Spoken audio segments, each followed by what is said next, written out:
welcome to Book 101 Review. Book 101 is all about the books that I read for the last 40 years. And today I have my special guest. She is the author of several books and, of course, the author of Beyond the Costume, Finding Love and Emotional Healing through Cosplay. And no other than Dr. Stephanie Hunter Jones. Hello, hello. Welcome to Book 101, Dr. Stephanie. And can you please introduce more about yourself? Sure. I'm a clinical sexologist and a professional writer and artist. And my PhD is in human sexuality. My master's is in clinical psychology. I'm a certified sex coach, an intuitive healer, and just a lover of life. A lover of life, indeed. Dr. Stephanie Hunter Jones, thank you so much for sharing your knowledge and wisdom to the world. And today, let's talk about your latest book. Well, let's give a big applause for your new book.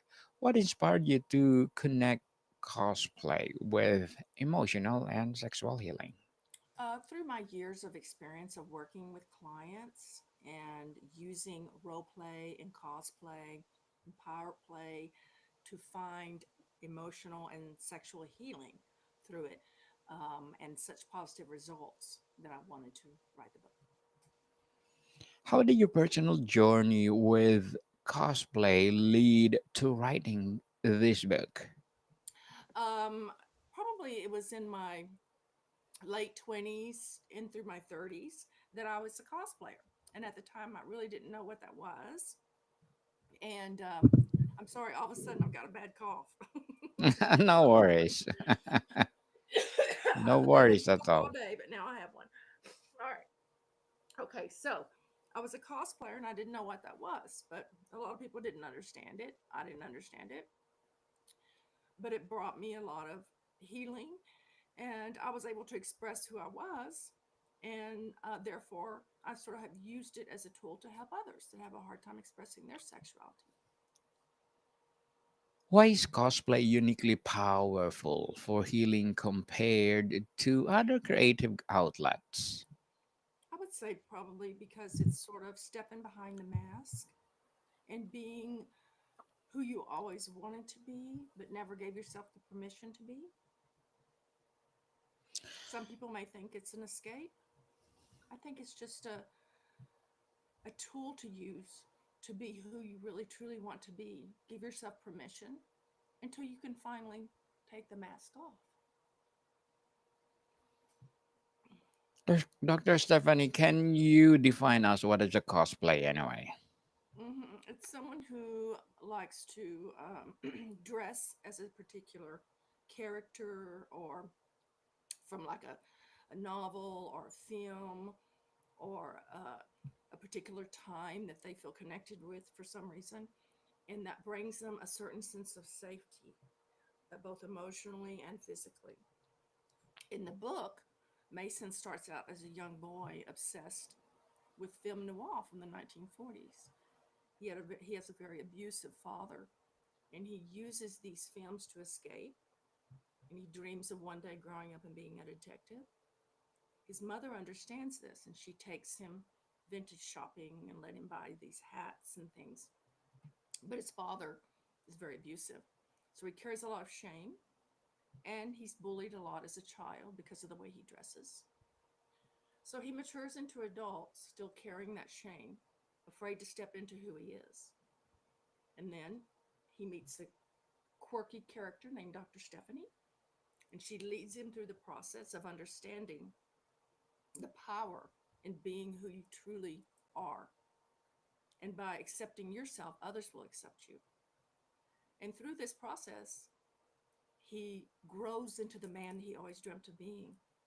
He embraced who he was, he owns who he is, he ends up falling in love, and he ends up becoming the detective he always wanted to be, solely from owning who he is.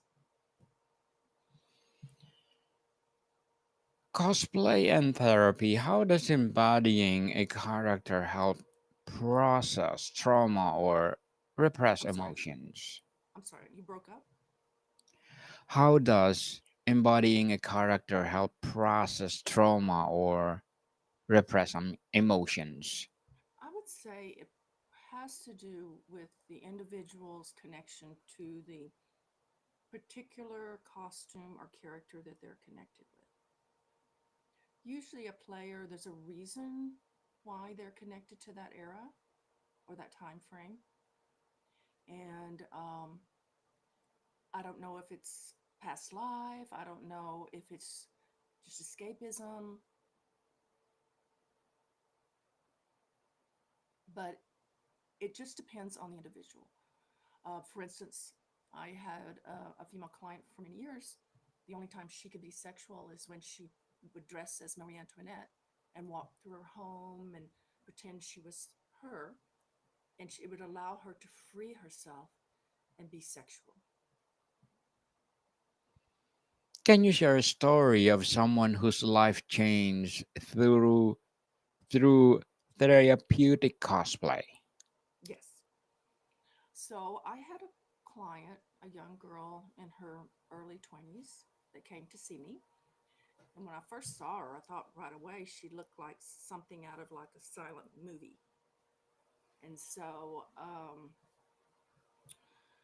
she had been sexually abused, unfortunately, by her grandfather, and a lot of pain that had shut her down sexually. So I kind of took her off subject and asked her about her look. And she says, "Oh yeah, I don't know why. I've always been into this look." And so I encouraged her to start watching the films from that era, start exploring some of the stars, and getting into that genre. And she did. And we would get together in our sessions, and she would tell me what she'd learned from it.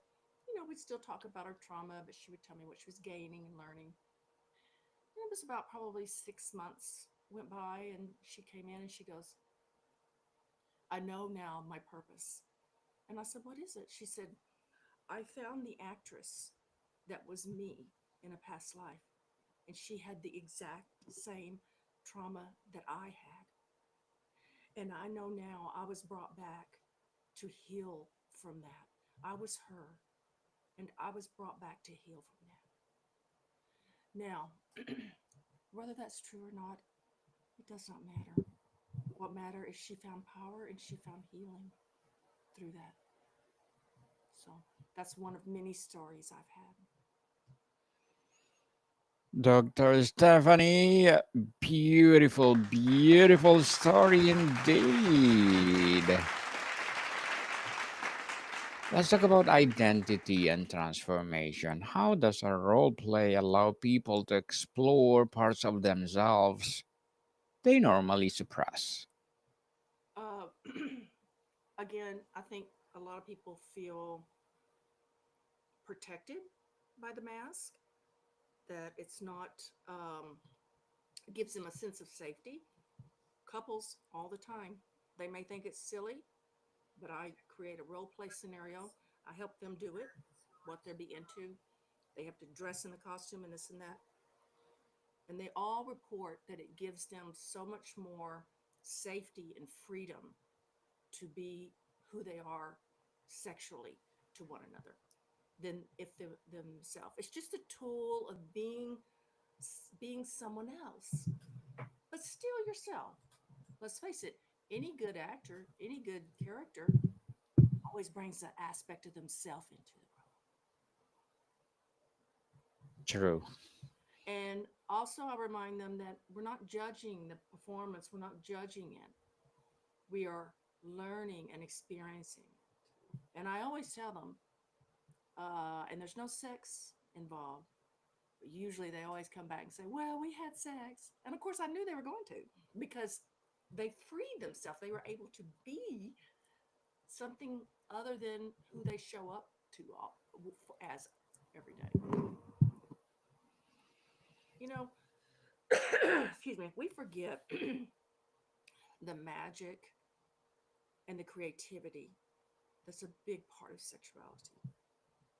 There's a seriousness to sex, which I understand, but we forget about the magic and the creativity and the fun that we can really bring into it. And not just sex, but also through emotional safety. It makes us feel safe. I know for me, one of the ways I really got in touch with my sexuality was through vintage erotica from the 1900s. Looking at those women, there was something about those women during that time that was so vulnerable. They didn't have these Hollywood bodies, but they owned their body and their sexuality. There was something about that that really empowered me just to let go and be who I was. To let it go for sure. And how can someone use cosplay to rebuild self esteem after abuse or shame? Well, first and foremost, I would say if it's something you're inclined to, give yourself permission. And there's all kinds of communities out there. There's all kinds of sources. You can meet others like that. But first of all, give yourself permission to explore it. If there is a certain time period or character you've always been obsessed with, maybe there's a reason. Maybe you have an emotional connection. Maybe it's through your DNA. You just don't know. Maybe you have ancestors that something happened during that time and you need to express yourself in that way. But I'd say first and foremost, be curious. Be curious about yourself. Be curious about that that time period of that character and give yourself permission. Be curious for sure. And let's talk about relationships and intimacy. How has cosplay helped people reframe their approach to love or sexuality? Mhm. Most people have a very difficult time expressing their desires um, that they have for intimacy and for sex. And by playing different roles and different characters, you can find out more about what you do want and what you need. And your partner can find out more about you through those experiences. Whether it's you want your husband to dress up as Zorro or Batman or these fun little things. I know they sound so silly, but they're a lot of fun. And then later you can process it. Okay, what was it that made me feel so attracted to him when he was Batman? Or why did I feel so safe to tell him what I need? You know, you can process that and see what that's about and have fun with it. That's what it's all about, isn't it? It's just having fun. To have fun for sure and have the passion of what you're doing. How can Well, actually, partners? I have to say, cosplay does invite in passion. Well, very well said, Dr. Stephanie. How can partners use cosplay to deepen emotional connection? They can actually create the scene together. They can write the characters together. Um, I usually recommend one character being in a position of power and then switching the roles so they can play around to see how that felt for them. And then they can process it afterwards to see how they felt. Oh, I didn't like it that you were the boss and you spanked me for being a bad secretary. Or, oh, I did like that. So they can learn a lot of things. Um, I had a couple once. She said she made her husband give her a massage and paint her toenails. Mm. And so he said he never ever would thought he could do that because he was her servant. But he said it totally turned him on. He loved it. So just play with the power dynamics um, of it. It doesn't always have to be so black and white. We don't always have to just spill out verbally what we're thinking and feeling, but play around with these roles and costumes and how again invites curiosity and fun and freedom. Dr. Stephanie, as an author, what are your short term and long term goals?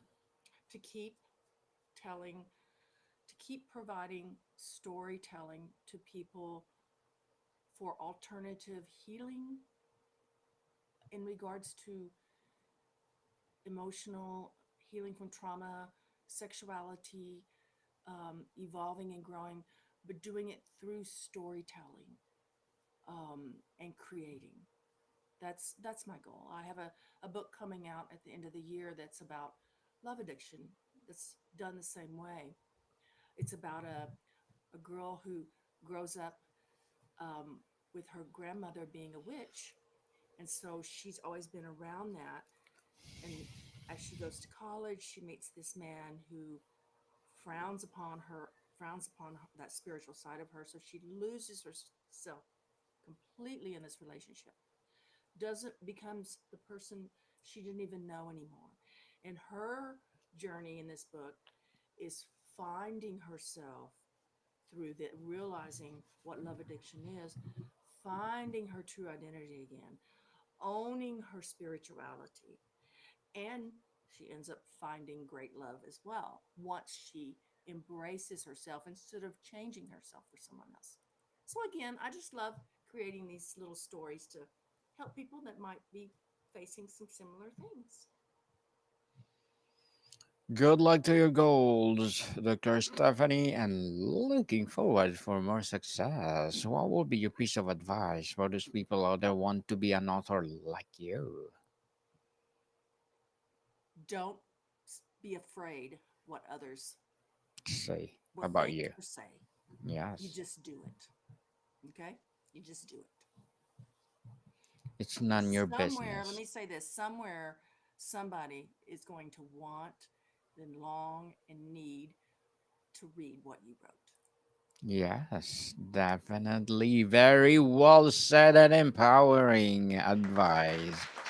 Dr. Stephanie, this is the first time I heard that advice. Thank you so much for sharing it. And can you please recommend a book or books that influence your journey? Oh, there would have been so many, but I would say my all-time one that's like a Bible to me is Louise Hay's You Can Heal Your Life.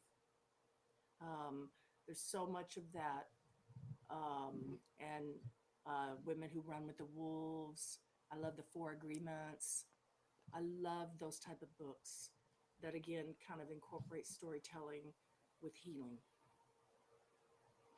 Thank you for that recommended book, Dr. Stephanie. And before we wrap up our discussion for today, I'm inviting you to please to listen to my other podcast, people, my other podcast, because my abstract essay is already in fifth season, abstract poetry in second season, and my book 101 in fifth season too, comedy 101 in second season, and my food 101 in fifth season as well, geography 101 in its fourth season, and my baby podcast Law 101 and Mental Health 101, Love Letters in third season, and my movie 101 review and music 101 in its fourth season, and Science 101 and Sex 101 in its first season. Please listen to them wherever you listen your podcast.